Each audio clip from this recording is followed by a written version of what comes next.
बोले भारत माता की, भारत माता की, वंदे वंदे।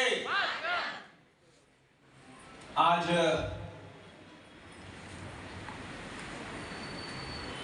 इस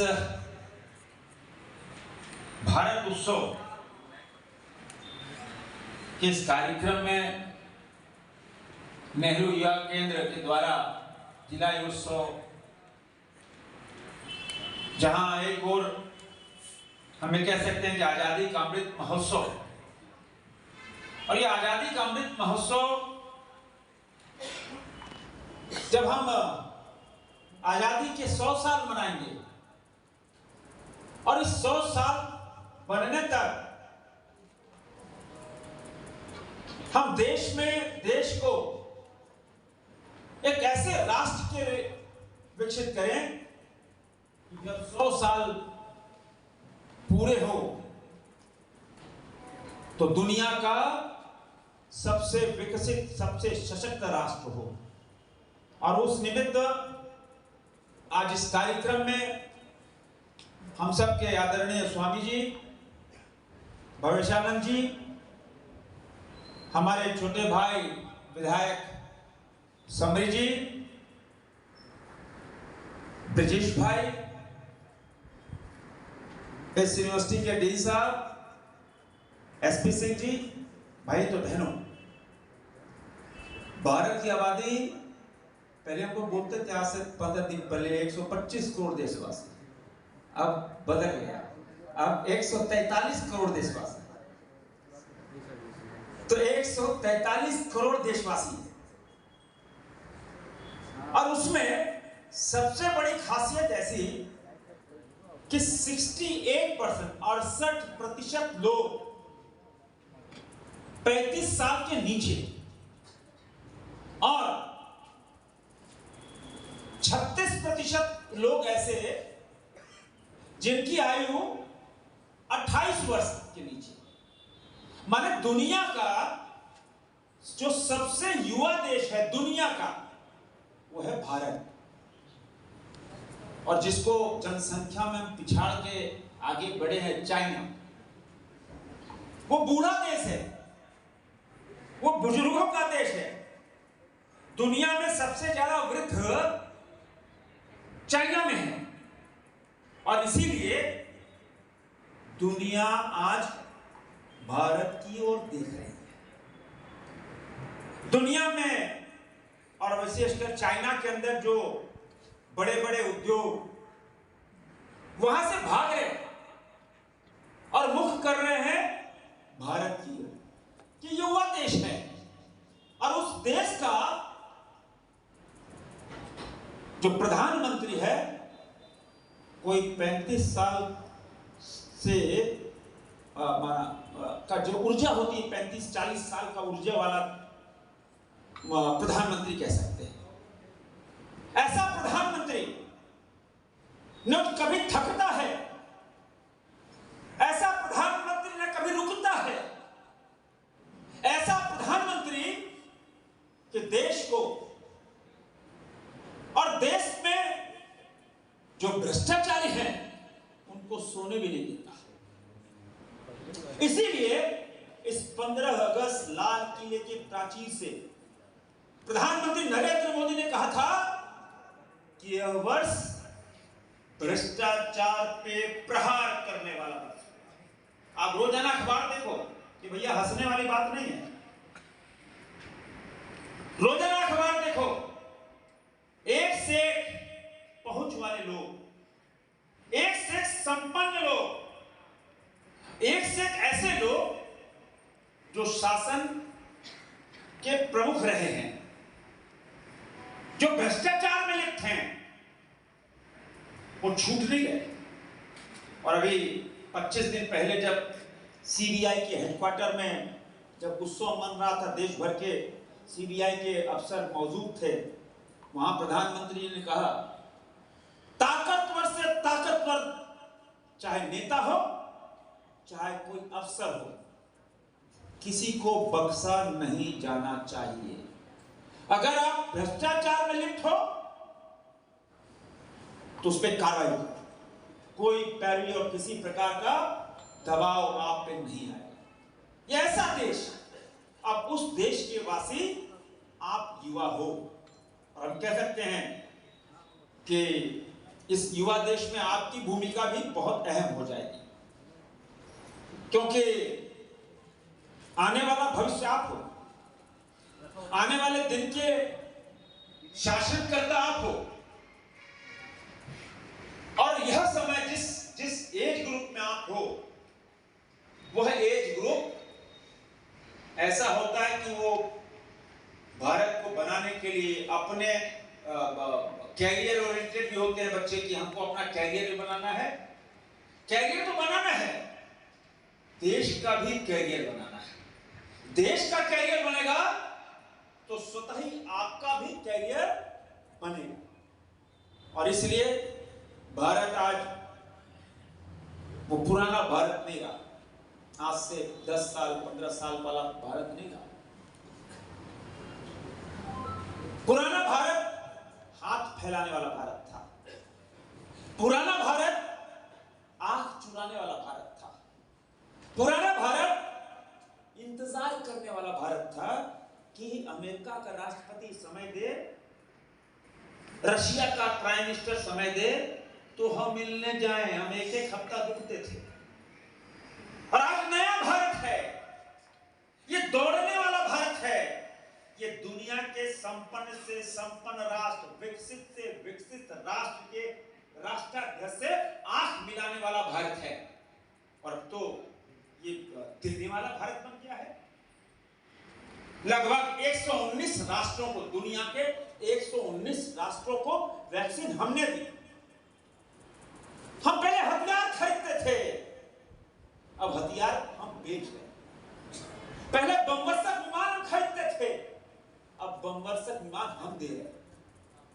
पहले गेहूं आयात करते थे अमेरिका से, 30 जो सबसे थर्ड ग्रेड का जो गेहूं होता था वो हम आयात करते थे, तब अपने नागरिकों को पेट भरते थे। और आज 3 साल से 80 करोड़ लोगों को मुफ्त राशन दे रहे हैं। कैसे राशन दे रहे हैं? कि हमारा किसान उसकी खेती ललहा रही। यह है नया भारत। अभी आप देखो यूक्रेन का युद्ध चल रहा है। दुनिया बोलती है अगर यूक्रेन का युद्ध कोई रुकवा पाएगा तो उसका नाम है भारत। और प्रधानमंत्री नरेंद्र मोदी ही उस युद्ध को रुकवा पाएंगे। अभी अफ्रीका के देश, कौन सा देश था जहां अभी युद्ध चल रहा है विवेक जी? सुडान में देखो, अभी यूक्रेन में देखो, हमारे हजारों छात्र फंसे थे सुडान में और यूक्रेन में। युद्ध को रोक दिया। क्या कभी कोई कल्पना कर सकता था कि भारत के छात्र फंसे हुए हैं, युद्ध रोक दो, भारत के छात्र निकल जाएंगे तब युद्ध शुरू होगा? ऐसा कभी दुनिया में सुना है किसी ने? कभी नहीं सुना। और जब भारत के लोग निकल गए फिर युद्ध शुरू हो गया।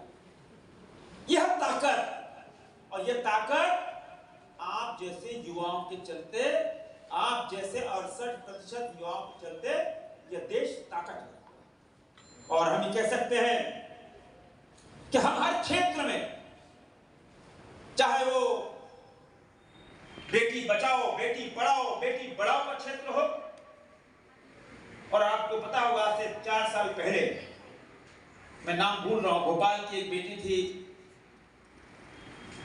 अवनी चतुर्वेदी, नाम आ गया, अवनी चतुर्वेदी, जो दुनिया का सबसे खतरनाक परमाणु बम वर्षक विमान अवनी चतुर्वेदी ने उड़ाया। वो सिर्फ 22 साल की बेटी थी। आप 26-27 साल की। कल्पना किया था किसी ने कि अवनी जैसी लड़की 21 साल की परमाणु बम वर्षक विमान उड़ा ले? यह है नया भारत। ये नया भारत बेटी बचाओ, बेटी पढ़ाओ, बेटी बढ़ाओ वाला भारत है। आज इसीलिए देश की बेटियां हर क्षेत्र में काम कर रही, चाहे सीमा पे काम कर रहे, चाहे मेडिकल के क्षेत्र में काम कर रहे, चाहे उपग्रह के क्षेत्र में काम कर रहे, हर क्षेत्र में बेटियां आगे हैं। खेल के क्षेत्र में देख लो, हर क्षेत्र में। तो यह देश आगे बढ़ रहा और हम सबको संकल्प लेने का समय है कि हम जो भी काम करें, देखो मेरी विचारधारा एकदम दूसरी है, और उस विचारधारा से हमारे स्वामी जी तो उस विचारधारा के ही हैं। सब लोग यहाँ जो मंच में बैठे हैं, ब्रजेश जी को बहुत पहले से मैं जानता हूँ, हमारे साथी रहे हैं, काम साथ कर रहे हैं, सबरी लाल जी, कि जीवन बहुत छोटा है और यह जीवन सिर्फ खाने और पकाने के लिए नहीं है कि जीवन आ गया, जी लो, कमा लो, खा लो, ये के प्रकार पैसा कमा लो। जीवन इसलिए नहीं मिला, पैसा कमाने के लिए जीवन नहीं आ गया। अच्छा ड्रेस पहनने के लिए जीवन नहीं बना, हाँ पहनना चाहिए, कमाना भी नहीं चाहिए, कमाना भी चाहिए, लेकिन ऐसा कमाओ कि वो अपच भी नहीं हो। अभी कल देखा आपने, जिस व्यक्ति को जब व्यक्ति सड़क पर निकालता था तो सिपाही हो, कांस्टेबल हो, हर कोई सैल्यूट मारता था, और आज वही सैल्यूट मारने वाला व्यक्ति उसको हथकड़ी लगा कर ले जा रहा है। यह है नया भारत। तो ऐसा कमाना क्या कमाना, ऐसा पढ़ना क्या पढ़ना, तो वैसा चरित्र मत अपनाना। कम कमाओ, सुखी रहो, और मेरी फिलॉसफी दूसरी है, कम समय के लिए आए, कब टिकट कट जाएगा, कि ये मेरा शरीर नहीं है, यह ईश्वर का शरीर है, और ईश्वर ने इस पृथ्वी पे भेजा है, यह शरीर को वैसे ही शुद्ध करके ईश्वर को वापस भी करना है। तो मैं इस विचारधारा का हूं, तो मैं आज इस मौके पर आप सबको शुभकामना देते हुए, आइए हम सब इस नए भारत के, इस उदयमान भारत के, ये दौड़ते हुए भारत के अब आप हम सफर बनो, और इस हम सफर में आपकी भूमिका बहुत अहम है। चलिए आज के दिन, क्योंकि मैं भी बहुत व्यस्त हूँ, आज 3 दिनों से आपको पता है कि मेरा सांस्कृतिक महोत्सव चल रहा है 4 जगहों पर।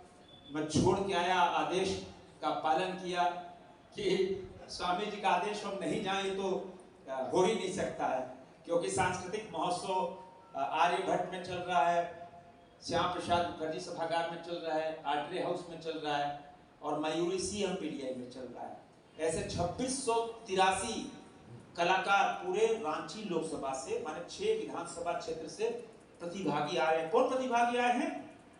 आप जैसे, कोई बड़ा कलाकार नहीं, कोई प्रोफेशनल नहीं, आप जैसे कलाकार जो कला के क्षेत्र में आगे बढ़ना चाहते हैं। अच्छा वहां से तो उनकी प्रतियोगिता हो रही है, और वह देश के आदरणीय प्रधानमंत्री नरेंद्र मोदी जी की प्रेरणा से हो रहा है।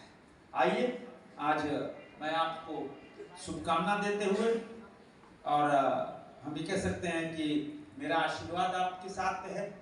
आप सत्य के मार्ग पर चलकर और जो भी काम करें, देश प्रथम, राष्ट्र प्रथम के भाव से करें। आप सबको बहुत बहुत धन्यवाद।